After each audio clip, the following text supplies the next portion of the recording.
Ошол себепти аз койду.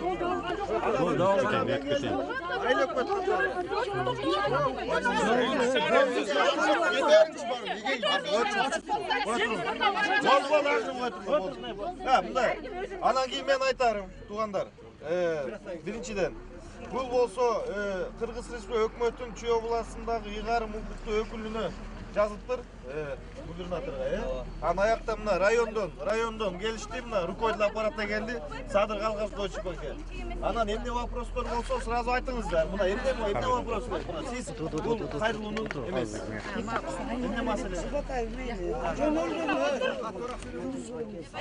Эмне маселе? Биринчи биздин требованиябыз. Мына 20 күндөн бери асып суусу жок курап атабыз.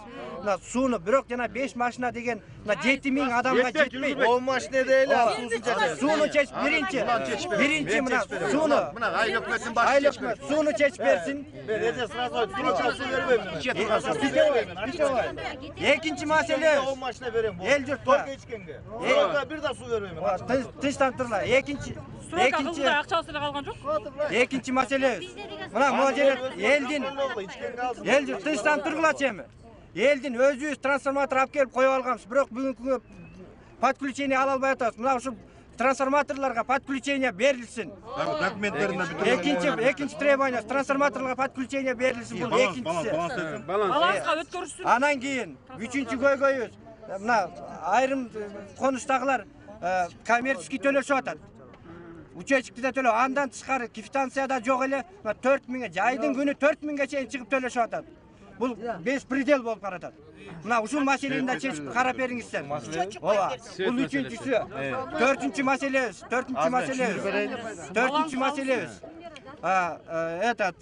Жанагыл жер саткан бүт баарыбыз частныйдан алганбыз.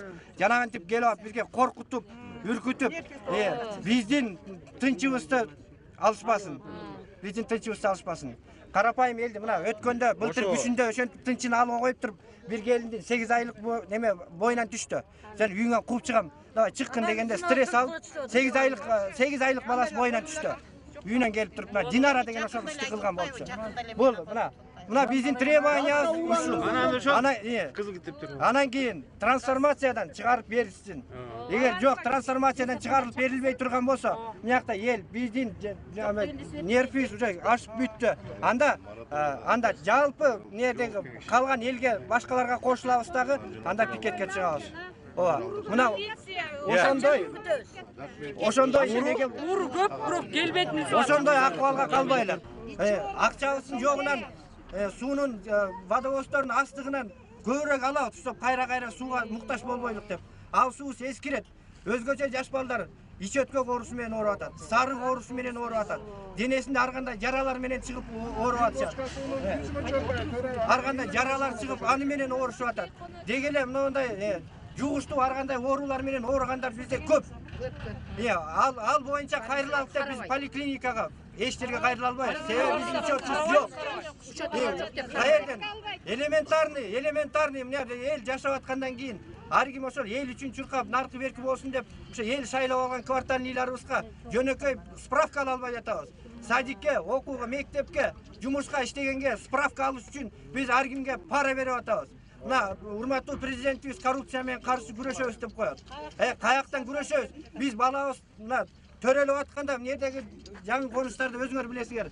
Жаңы үйлөнгөн жаңы жаштар биринчи баласын төрөтүп атканда эле биз пара берип атабыз. Анткени учетубуз жок, справкабыз, элементарный справкабыз жок, предоставить эте албай. Ошону төрөтүш үчүн акча берип атабыз. Мына бала жарыкка келип атып, пара менен келип атат жарыкка.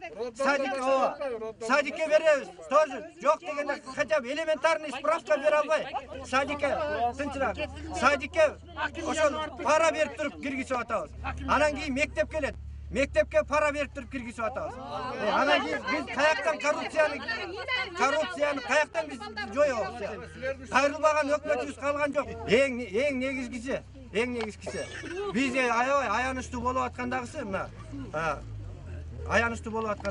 укук коргоочуларыбыз биздин органда иштеген адамдарыбыз, атка минерлерибиз мейли кийинки станцияга первоначальный мынакта робудысы, наркоберкинси райондук деңгээлдегилер мейли коррупцияга батып калыптыр деп коелук.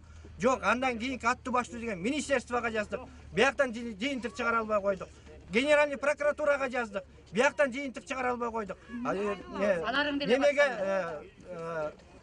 депутаттарга жазып атабыз. Аяктан жыйынтык чыгара албай койдук. Раз депутаттарга жазганыбызда неме кылды? ГКНБга тапшырды бир катты. Бирөөсүн Чүйүскү прокуратурага тапшырды. Чүйүскү прокуратурадан эч жыйынтык чыккан жок. ГКНБдан чакырды, бардык. Барып ошол түшүнүгүбүздү айтып бердик. Ушунун себептен биз көйгөйүбүз ушундай болгондуктан жаздык дедик. Ошол күнү кечинде келип туруп, мага келип туруп жерден пакет кийгизишти, өлтүрүп кетебиз деп. Түн ичинде.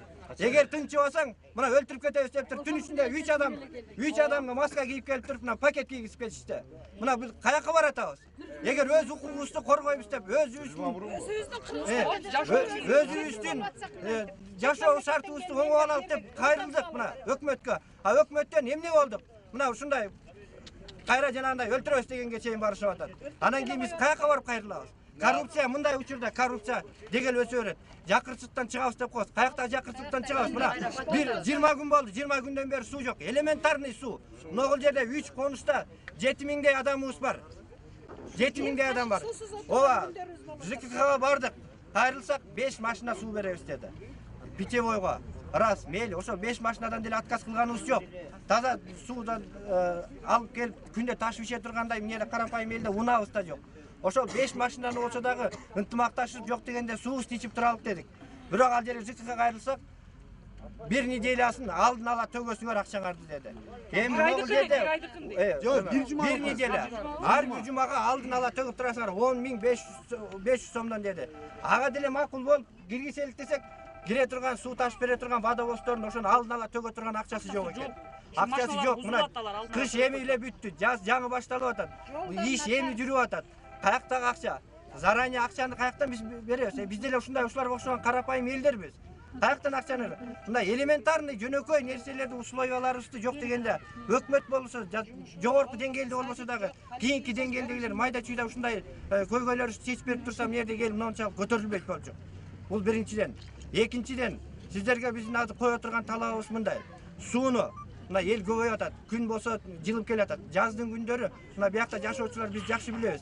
Карапайым эл квартирада кыштап акчасын төлөп кыйналып жашап келди. Мына күн жылыгандан кийин там салышпаса да чатыр менен келип жашашат. Квартплат төлөгөндөн качып алган жерлерине свети жок, суусу жок жашап. Ошого да кайыл болуп атат. Бирок ошо квартплат төлөгөнгө акчасы жок. Ээн талаага чатыр тигип келип жашашат. Жок дегенде эмне үчүн суубузду нормальный обеспечение кыла албай жатабыз биз? Светти го айтпай эле коелу. Светти бүт 15 миңден ар бир түтүн чыгарып өзүбүз койгонбуз. Ошол свет маселеси боюнча мына десятканы өзүбүз тартып келип атабыз. Бул вопростарды азыр багы суроо жооп иретинде беребиз. Ошондо ар бир темага өзүчө кайрылалып, азыр мен глобальный нерсесин түшүндүрүп кетейин. Светти десятканы мына жана айтып кетпедимби? Ар бир уяттуу сатуучу да бар.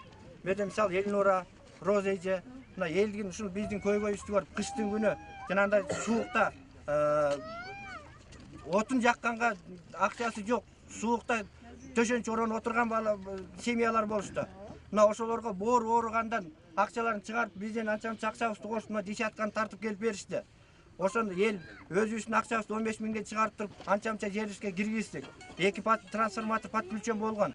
Эми былтыртан бери 3-чү трансформаторду аны дагы өзүбүздүн эл карапайым эл өз акчасын алып келип коюп атат. Эмне үчүн өкмөттөн бир эле разрешение, мейли ошол подстанция келген подстанцияны уруксат берип кошуп коюу. Биз өкмөттөн эч нерсе требовать эткенибиз жок. И то мына бир кыш жаттык биз. Бир кышта мерде 100ден ашык адам свети жок, дагы ошондой кордук менен көрдү. Трансформаторубуз алып келинди, иштеди. Бүт бары даяр, только разрешение. Эмне үчүн?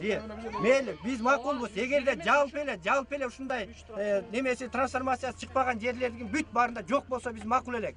Андай болбой жатпайбы? Биздин мына күн чыгыш жагыбызда ушундай эле не трансформированный жер. Бул жакка свет алынды. Күн батыш жагыбызда ушундай не трансформированный жер. Бул жакка свет берди. Айлабыз кеткенде машинага отуруп алып кварталыйлар. Ошо не трансформированный жердин шаардын чекесинде бүт жерин кыдырып чыктык. Бүт жер не трансформированный. Бирок бүт баарындагы свет бар. Эмне үчүн биздин контурга келгенде свет жок? Эмне үчүн ушул мына карапайым элди азыр өкмөт мына бычаксыз мууздап, жипсиз асып койду бизде. Эч кандай эч жакка мүмкүнчүлүгүбүз жок болуп калды. Мына ошонун көйгөйүн эсебинен келип туруп ушуга келип атабыз. Эми ушул мына 5000 адам, 7000 адам жанагы жер саткып туура жерди сатып бизге айткан убадаларды аткарбай, условияларын кылбай жүргөн адамдардын үстүнөн арыз жазып кайрылганыбызда ар бир адамдын артынан 30 киши, 20 киши барып какшап туруп атабыз. Бизге ушун там салгын деп саткан болчу. Сатып атканда ушундай обещание берген болчу. Ушундай обещание берди беле? Берген. Ошентип какша отурсак дагы ушунча элдин көйгөйүн укпай туруп, ушунча элдин көйгөйүн укпай туруп, бир аферист жер саткан аялдын сөзүн угуп, бул дегенде огородко саткан турбай. Силер не имеете права деп туруп, ошолордун сөзүн актап, ошолорго чечимди ошолорго чыгарып берип туруп коюп атат. Алар келип алып туруп, соттон чыгып келип алып туруп, айтышат. Алардын эми өздөрү айтып атат. Сатылбаган мен жок. Биздин акчабыз көп, мына сатып алдык. Эми силердин көзүңөрдү кашайтабыз. Участогубуздан кууп чыгабыз. Силерге китеп чыгарып бербейбиз деп. Кайра келип турабыз мына жерде. Ар бирөөбүздүн каныбызды ичип атат. Канакей өкмөт, канакей бийлик, канакей биздин немебизге кам көргөнү. Анан кийин бийликке каршы ким чыкпайт? Мына бардыгыбыз чыгабыз. Бүгүн депутаттык анан бүгүн биз бул жерге баарын айтылган тынчтык митингине чыктыкпы? Бираз күн өткөндөн биз тетине ак үйгө чыгабыз. Мына ушуга чейин барып калдык. Элдин ногул жерине жетти. Айла жок экен, акчасын берип туруп эле кутулуп чыгып алат экен, келип алып турабыз фамилия боюнча. Мисалы мына атап кетсек, Сулайманова Майрамкан, Аманжанова Динара дегендер фамилиялар чыгарып келип алып туруп, эми силердин үйүңөрдө арыз жазсаңар, эми силердин үйүңөрдөн кууп чыгабыз. Чыккыла. Бул жер менин собственный, мен кааласам сатам, каалабасам чыгарып коёмун. Азыркы бүгүнкү күндө мына акыркы бир айдын ичинде могул жерде стресске элдин баары стресске калып атат. Өзгөчө жана Аманжанова менен Сулайманованы алган адамдар келип алышып коркутуп атышат. Силер арыз жазыпсыңар, мынакей фамилияңар. Мен силердин китебиңерди чыгарып бербейм. Мен силердин ордуңарга эмени башка бирөөгө чыгарып берип коем, талаада каласыңар деп коркутушуп атат. Эми биз эмнебизден жазганбыз? Өкмөт карабаса, жерди алган адамдарыбыз алар антип келип коркутушса, каяка барып жашайбыз? Биринчи сот Мамадалиев өзү коркутту. Мынакей мынау келинди киргизип алып туруп, сот Мамадалиев коркутту. Эгерде сен азыр мынауга встречный жазып бербесең, мен ушуга тиги Акматалиевага чыгарып берем чечимди. Сенин акчаңды кайтарып берет да үйүңдөн кууп чыгат деди. Үйүңдөн кууп чыгат деди. Мына соттун ушинтип айтып алыпсың бар беле? Спокойно эле алып коем деди. Бир эле Мына ошентип коркутуп туруп, буга встречный жаздырып алды. Сот Мамадалиев. Мына сотторубуз ушундай жабырлануучуларды ушундай коркутуу, үркүтүү менен кайра встречный жаздырып алып туруп. Адвокат жалдадык еще, адвокат. Анан кийин артында келип туруп карапайым эл биз кайра күнөөлүү болуп атабыз. Мүрзө 26 гектар ошол тегереги. Мүрзө. Андан өйдө 18 гектар мына биз турган ППСтин өкмөттүн жери бул. Ошон үчүн берге биз киргизбейбиз. Ама биз өкмөт эмнеге частныйга кирип ал деген частный болуп калат. Кайсы малда сатып ийген биз билбей калып атабыз. Анан келип эле даже мына Мүрзөнүн жан сатып кетип, Мүрзө деген башка жака жылып атат депчи. Жылбайт Мүрзө. Павловканын тоосу ушул жер болду. Улан. Таза сууну чечип беребиз биринчиден. Экинчиден дагы жолу айтып кетем, башкары суудан суу мына Согулук районунун анын ичинде Новополовка айылынын аймагы менен сүйлөштүк. Мэрия менен градостроительный совет болсо бизге түтүктөр таштап атышат. Каражатты биз да бөлүп, чогуу совместно кылайлы деп атабыз. Бул жерден кудай буюрса кольцевой болот. Расчет уже бар. Биздин кудай буюрса баарын биз мындай труба эмес, моундай труба деп жөнөкөй тил менен түшүндүргөндөрчү баягы, чтобы кенен болсун дегенде ошо расчет менен кылдырып атабыз. На будущийчи. Эми мына уже могул жерге келип туруп трубалар. Ишенбесеңер сурасаңар болот. Аягына же возможно, да? Сразу айтып коелу. Эми мындай. Жанагы уруксат, сиз айтып атпайсызбы, уруксат трансформаторлоргочу. Багези трансформация болмоюнча уруксат берилбейт. Анткени мына былтыр берип коюп, иш козгоп, баарын тең ары бери органдар таскайт. Жок, анда эмне үчүн башкалар алып атат? Эми ошол мен уже көргөн жокмун. Азыр барабыз, чогуу баралычы, чогуу барып көрөлү. Ким мисалы болот ки? Мисалы сөзүнүн ачыгы мындай. 12 гага действительно уруксат бергенбиз. Анткени трансформердин документи бар экен. Могу 498 12 гасы бар. Ал жерге уруксат бар, ачык айтып коеюн. Ошону менен Анан кийин биягына эметкенде архитектор, себерелик аны деле башы эки эмес, алардын деле үй бүлөсү бар да, эртең мени камайт деп аларды уруксат бербей жатат. Мындай туура маалымат береличи мындай элге деле. Ошондой бергиле. Анан мен айтарым мындай. Кудай буйруса трансформация мына сиз жогорку кеңеште ак үйдө, көк үйдө жүрөсүз мисалы, туурабы айка? Мына чечилет, ана чечилет деп угуп атасыз. Кандай чечилсе положительно, ошондон баштап силер трансформация автоматический болгондон кийин силердин баары жана уруксат берилет. Туурабы? Жолду, жанагы жер саткычтарды баарын топтойсуз. Мен деле айтам, алдабай жолун жасап бергиле депчи. Жолду айыл өкмөт бере албайт, потому что трансформация кылынган эмес. Незаконное использование бюджетных средств. Каражатсыз тура эмес. Жок, болгон жерди жолдун башын. Жолдун башы эмеске дагы жол айттым. Жолдун башын. Буну ким Алтынбектен сатты эле, ким сатты эле? Алар бизге баланска өткөрө элек. Өткөрүп мына мен светтин чыгардым, суусун чыгардым, жолун кылдым. Эми урматтуу айыл өкмөт 100 үй бүлө менен ал деген күндөн баштап биз обслуживание кылабыз. Кеп ошондо болот. Аны деген азыр өздөрү до конца жолун жана үч нерсени бүтүрүп туруп анан бизге бериш керек, эли менен кошо. 4-күн чыгарасыздар да, ошол Чакырам 4-күн. Мисалы, могул жерден баарын топтоп туруп, круглый столго чакыртып айтам.